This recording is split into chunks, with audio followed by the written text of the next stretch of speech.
Untuk kasus demam berdarah di Kupang Barat nih, bulan Januari kemarin ada 3 kasus. Kami sudah dapat 3 kasus itu di Bolok. Kemudian untuk minggu kemarin kami dapat 1 kasus lagi di Tablolong.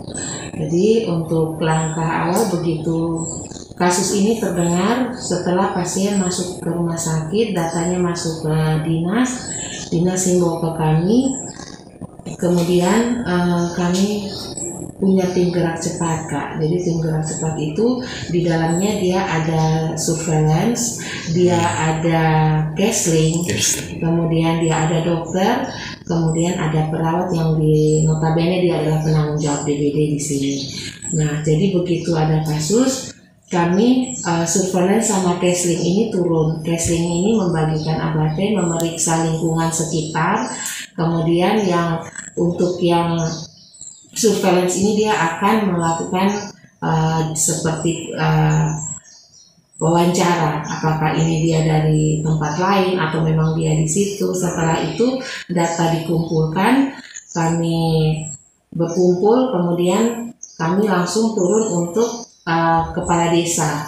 Kepala desa kami menghimbau untuk Jumat bersih, membersihkan daerah setempat.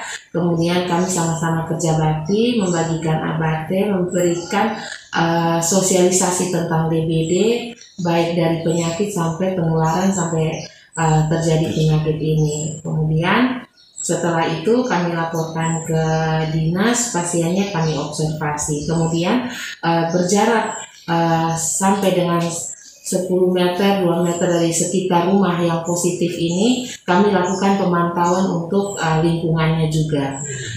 Karena sudah 3 di Bolok kemarin, kami sempat melakukan upaya fogging di situ. Yang terakhir ini untuk Tablolong sama, begitu kasusnya kami dapat, tim kami sudah turun sama seperti itu, tapi memang kendalanya kalau Tablolong itu memang lingkungannya kurang bersih. Ya, dia kan banyak sampah di situ. Jadi kami sekalipun menghimbau atau kami turun kerja bakti, tapi kadang-kadang masyarakatnya belum terlalu sadar. Tapi ya kami berusaha supaya menekan angka kasus cuma 1 saja. Sejauh ini kami tetap setiap hari sosialisasi. Ya, jadi untuk Kupang Barat baru 2 wilayah, 4 kasus. 4 kasus ya, dari 3 di Bolok, 1 di Tablolong. Dari 10 desa 2 kelurahan ya? Iya, dari 10 desa 2 kelurahan, 4 kasus sementara ini. Semoga hanya ini saja. Iya. Kalau tahun sebelumnya? Kalau tahun sebelumnya dia sampai di 12 kasus. 12 ya, dan ada Tablolong di dalamnya. Ya, jadi Tablolong itu kemajuannya itu kalau Tablolong memang selama saya di sini kasus yang DBD sampai ada kematian cuma 1 kali dan tidak berharap tidak akan ada lagi, dan itu di tahun sekitar 2018 atau 19 itu Tablolong 1 kematian saja, dan setelah itu ya puji Tuhan sampai saat ini kami sampai tidak ada lagi, dan semoga jangan ada untuk DBD. Terus mungkin dari Puskesmas sendiri mungkin upaya-upaya lain selain sosialisasi sama surveillance, mungkin ada bagikan selain abad ada kelambu atau apa gitu. Ada upaya-upaya dari Puskesmas. Ya, itu tetap kami bagi, karena kalau dari kelambu itu ada 2 program, baik malaria maupun DBD. Kita pembagian itu ABT sudah pasti, apalagi musim hujan setiap awal tahun kami langsung bagi. Kemudian kalau untuk dari kami Puskesmas, sementara ini dinas mensupport kami dengan kami punya alat untuk pemeriksaan darah lengkap. Memang selama ini kami tidak punya, jadi kami hanya bermodalkan rapid terlihat. Jadi kami cuma ini periksa yang ada untuk menghasilkan ada bintik merah atau tidak. Kemudian untuk tahun ini kami punya alatnya untuk pemeriksaan darah lengkap, sehingga begitu keluhan panas 1, 2, 3 hari kami bisa melakukan pemeriksaan darah lengkap.